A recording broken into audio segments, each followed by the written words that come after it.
My name is Layla. I was 26 years old when the foundation of my life shattered. It wasn't because of a lost fortune or a political scandal, but because I dared to question a truth that had been drilled into me since my first breath. That truth was Islam.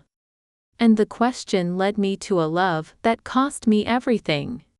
I was not born into a Saudi royal compound like many imagine, but into a family of respected religious scholars and community leaders in a major Persian Gulf city. My grandfather was a renowned mufti, and my father was a high-ranking professor of Sharia law at the National University. Our home was not a gilded palace, but a respected house of learning, where the air was thick with the scent of aged parchment and the murmur of Quranic recitation. My childhood was a meticulous education in piety. While other girls played games, I was immersed in the intricacies of fiqh, Islamic jurisprudence. My days began not with jasmine baths, but with the far prayer at dawn, followed by hours of memorizing the Quran. By the time I was a young woman, I had completed my Hafiz training, mastering the entire holy book. This achievement brought enormous pride to my father, a pride that felt like a crushing obligation rather than genuine love. The spiritual atmosphere was one of strict, unyielding performance. 5 times a day, the household stopped. The grand library, filled floor to ceiling with theological texts, became our musalla, prayer room. We bowed and prostrated in perfect synchronization. But just like the verses I recited with perfect pronunciation, my prayers were mechanical, a long checklist of duties, not a connection to the divine. My father was a man of immense influence. He commanded respect not through fear, but through the weight of his scholarly authority. His approval was the highest honor. His theological disappointment was utterly devastating. Love in our house was conditional, earned through intellectual and religious excellence. The emptiness began subtly in my late teens. I looked at the teachings I had mastered, the intricate rules, the rigid gender segregation, the emphasis on earning Jannah, paradise, and I felt a deep ache. Why did protection for women require such restrictions? Why did a God of absolute justice seem to require that we live in constant fear of failure? Was my life meant to be nothing more than seeking my father's approval and following 1,000 rules? My pilgrimage to Mecca was the final breaking point. Moving around the Kaaba with thousands of other believers, performing every ritual correctly, I felt completely disconnected. It was a massive, expensive performance, and my soul was untouched. I was suffocating under the walls of rules and rituals. I knew something was missing. My desperate search for an unconditional truth was about to lead me to something forbidden. It was during a regional academic conference my father hosted in our city, in the spring of 2021, that I met Eliza. She was a young historian from a Lebanese Christian family, presenting her research on ancient Middle Eastern manuscripts. Unlike the stern scholars I usually encountered, Eliza had a quiet joy about her. She spoke of faith not as a list of demands, but as an intimate relationship. One evening, after all the delegates had left, I found myself in the conference room, tucked between some discarded research papers. I saw it. A small, dark brown book with a worn cover. The title was barely legible in Arabic. The Gospel of Peace. My heart hammered in my chest. I knew instantly what it was. An Injil, Gospel. The most forbidden text imaginable in my conservative intellectual world. Possessing it was an intellectual and spiritual betrayal. My first impulse was to hand it over to my father. Good scholars' daughters don't touch books that corrupt the truth. But the impulse to pause was stronger. What made this book so dangerous? I slid it beneath my shawl and hurried to my private study. That night, I rationalized my actions. I would read it to find its errors, to strengthen my rebuttal against Christian arguments. I opened to the Gospel of Matthew. I expected to find contradictions and falsehoods. Instead, I found a wisdom that was utterly unfamiliar. The Sermon on the Mount was revolutionary. I had been taught a God of severe, immediate punishment. But here was a teacher, Jesus, speaking of loving your enemies, praying for those who persecute you, and blessing the humble. This was not a harsh, legalistic code. It was a radical ethic of love. Then came the passage that stopped my world. John 3:16. For God so loved the world that he gave his one and only Son, that whoever believes in him shall not perish but have eternal life. It was a shock of lightning. God's love for the world. Not just for the righteous, the memorizers, the perfectly obedient. For everyone. For me, the doubting daughter of a theologian. This concept of unconditional, freely given divine love was a seismic shift from the earned approval I knew. My secret reading became a desperate ritual. The internal struggle was agonizing. I was living a double life. Publicly performing my duties, secretly drinking from this forbidden well of grace. Was everything I had been taught a lie? The stakes were unimaginably high. I was risking my family, my reputation, and my very life. Yet, I knew I had stumbled upon a truth worth more than everything I possessed. The morning of my exposure was unremarkable. It was a day like any other in my meticulously ordered world. I felt secure in my secret. But in a house of learning, where every conversation was dissected and every book catalogued, nothing was truly secret. My former tutor, a respected older man who had served our family for decades, had found the gospel. He had noticed the hidden volume while organizing my bookshelves. He reported it instantly to my father's senior assistant, who initiated a quiet surveillance. Security cameras that I thought were only for external threats had captured the evidence. Footage of me reading the gospel by lamplight. Moments of quiet prayer. And even my tears as I read certain verses. The formal dinner that evening began in its usual, stately fashion. Halfway through the meal, the silence was broken not by security, but by my father's assistant. He approached my father and placed a simple wooden box on the table.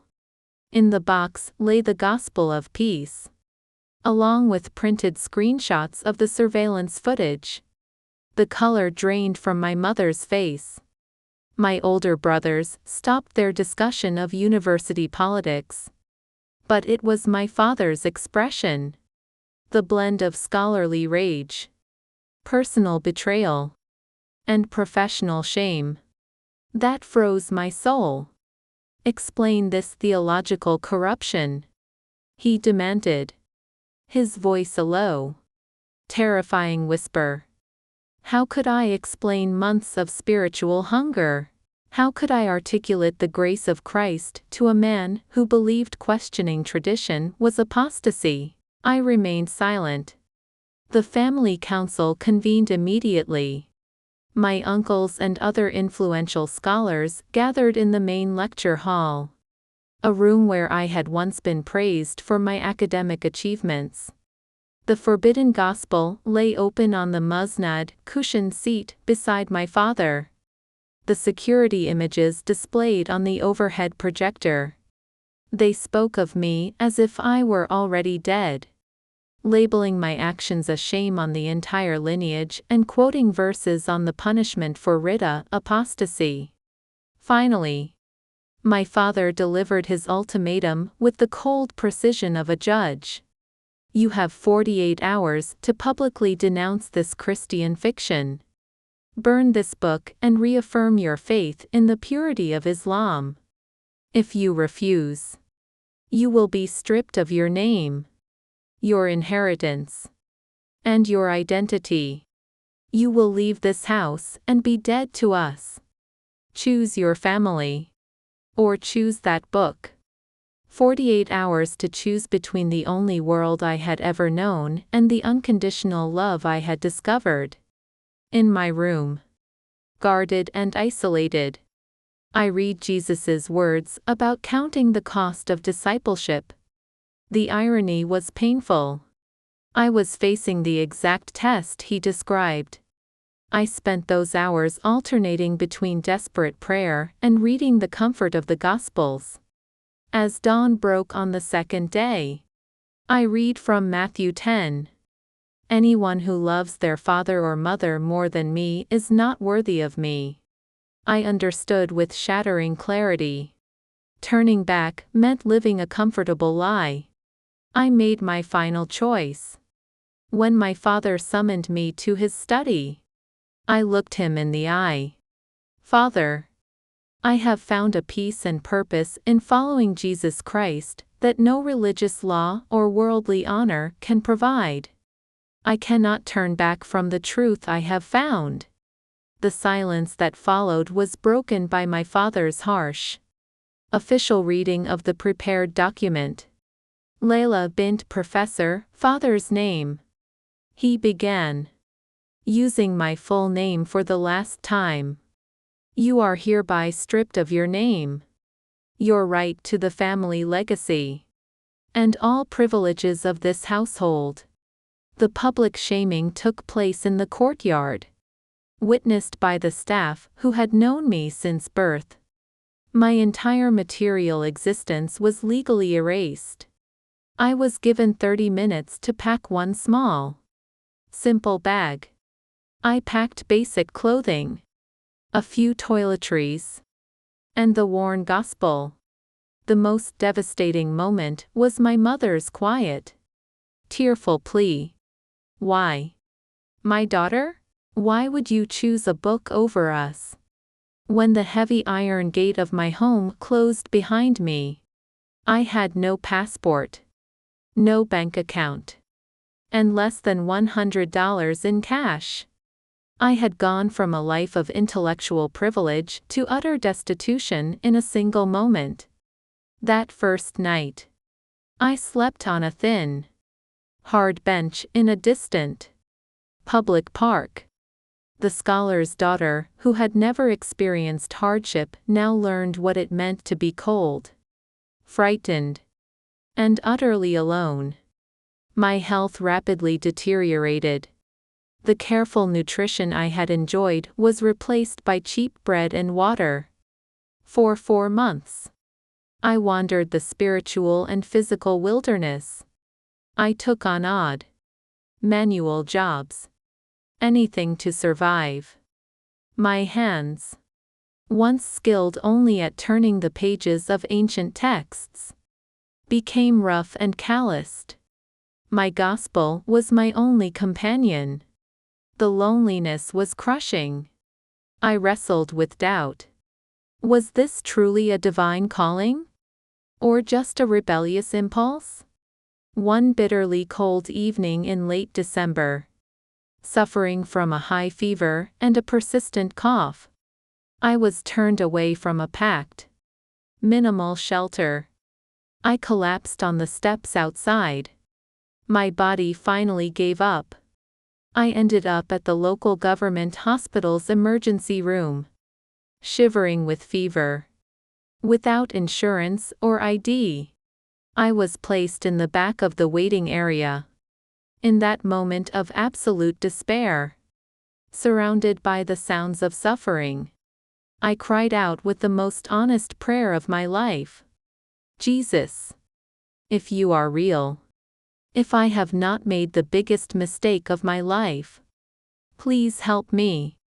I have lost everything for you. I cannot survive on my own any longer. What happened next was an act of pure, unearned grace. A kind-eyed doctor, Dr. Omar, approached me. He saw my desperation and, when he realized I couldn't pay, he didn't turn me away. Everyone deserves care, he said. As he examined me, he noticed the worn cover of my gospel. Are you a follower of Christ? He asked quietly. When I nodded weakly, his entire posture changed. Sister, you are not alone. God has heard your cry. Dr. Omar diagnosed me with severe malnutrition and a serious lung infection. Instead of admitting me to the general hospital, he offered the unimaginable. My wife and I have a small guest house attached to our clinic. You will recover there. I will provide the care you need. The guest house became my sanctuary. Dr. Omar's wife, a gentle, wise woman named Aisha, had also converted to Christianity years before. She understood the unique guilt and fear of leaving the Islamic faith. For the first time, I was surrounded by people who did not condemn my choice, but celebrated my courage. During my recovery, Dr. Omar introduced me to the local underground Christian community. This was not the organized religion of my upbringing. This was a handful of brave believers meeting secretly in a small living room. There was no marble or gold, no elaborate ritual. But when they began to sing worship songs in our native tongue, praising Jesus with genuine love, the presence of God filled that humble space. This was the loving Father Jesus spoke of, not the distant, demanding deity I had tried to appease. I felt his unconditional love surrounding me like a warm embrace. When the small pastor asked who wanted to make a public commitment to Jesus, I stood up. I choose Jesus as my Lord and Savior today. I want to be baptized. The baptism took place in a large bath at a private home. As I went under the water, the weight of my old identity, the guilt, the obligation, the shame, washed away. I was no longer the disgraced scholar's daughter. I was Layla, a beloved daughter of the King of Kings, an heir to a kingdom far greater than any earthly house of learning. The transformation was miraculous. My years of academic training in languages, Arabic, Farsi, and English, which once seemed like aristocratic accomplishments, became the tool God used to provide for me. Dr. Omar introduced me to a Christian businessman who needed a translator. I had legitimate income and purpose. More importantly, God began using my unique background to reach other Muslim women who felt the same spiritual emptiness. Word spread. The daughter of the famous Sharia professor had become a Christian. Women, educated professionals who felt hollow despite their careers, sought me out. I shared my testimony in small, secret gatherings. I met Zara, a pharmacist who had always questioned the low value placed on women in Islamic law. When she heard about the unconditional love of Jesus, she wept. I thought I had to earn God's approval through perfect behavior. I met Nadia, a young mother grieving the loss of her child. When she read about Jesus weeping at the tomb of Lazarus, she found a God who didn't demand acceptance, but grieved with her. The danger of this ministry was immense, requiring constant caution and coded communication. Yet, in supernatural ways, God protected us. My life, the most visible apostate in my city, remained under His protective hand. 2 years passed. The silence from my family was deafening.